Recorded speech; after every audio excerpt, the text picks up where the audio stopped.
Hey, welcome back to Frank's Favorite Foods, where I'm always cooking up a good time. This is the channel where I teach you how to make restaurant quality food at home. If you haven't subscribed to the channel, now's the perfect time. Hit that little notifications bell, that way you won't miss anything. It tastes as good as it looks. Let's make 3 cheese chicken. I'm going to start this recipe off by showing you how to make a delicious, fresh tasting, authentic red sauce. You're going to need 1/3 cup each chopped celery, onion, and carrot. You know, after 25 years of cooking, it's really easy to fall into similar patterns, to make the same thing the same way as you made it yesterday and the day before and the day before that. So I thought it might be interesting to check out some other recipes and see how real Italian chefs make their red sauce.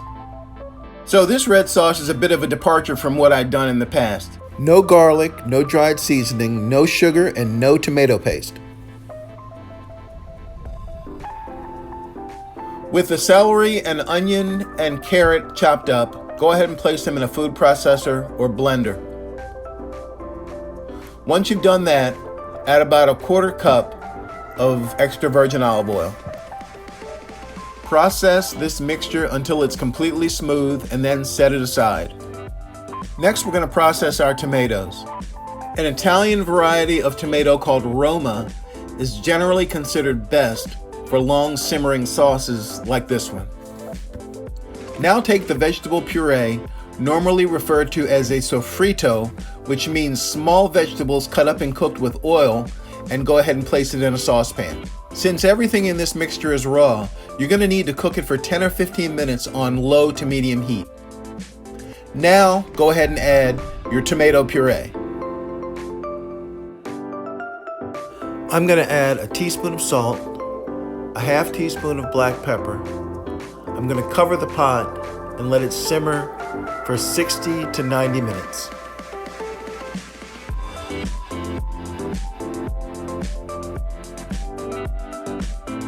My sauce has been cooking for about 90 minutes. I'm going to remove the lid and cook it for another half an hour to allow any remaining liquid to evaporate. We're looking for a nice, rich, thick red sauce. The final step is adding 1/4 cup of torn basil leaves.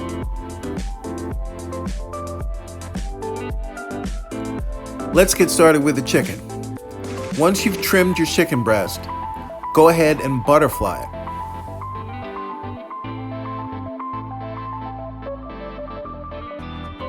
Let's prepare the flour for coating our chicken. The only thing you really need to do is add a bit of salt and pepper. Coat your chicken breast thoroughly, and as you can see, I'm gently kneading the flour into the breast. This will give us a nice, thin, crispy crust. Sauté the chicken in 2 tablespoons of olive oil and 1 tablespoon of butter.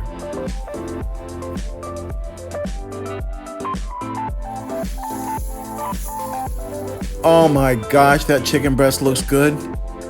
If I wasn't already married, I think I'd propose to it. And check out this tomato sauce. Perfect consistency. Not too thick, not watery at all.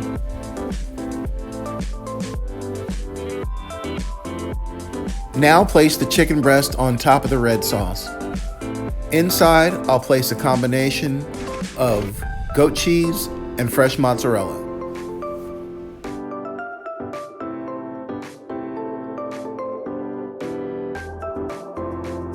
I'm going to put a little more red sauce on top and then pop it in a 350-degree oven for about 5 minutes, or just until the cheese is melted.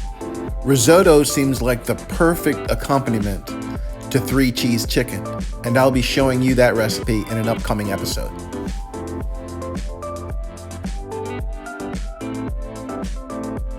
The third cheese in 3 cheese chicken is freshly grated Reggiano.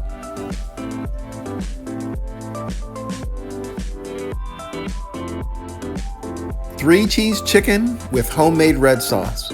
Looks pretty good, huh? As always, I want you to know how much I appreciate you taking the time to watch my videos. And if you haven't subscribed to my channel, you absolutely should. If you really enjoyed this episode, please hit that like button. It helps. If you've got questions, comments, or concerns, leave me a note. I'd love to hear from you, and I'll see you in the next video.